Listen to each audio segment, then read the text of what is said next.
స్వామిని కొలిచి హారతులీరమ్మా.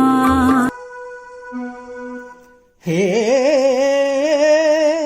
గూడెము గిరుల నివాస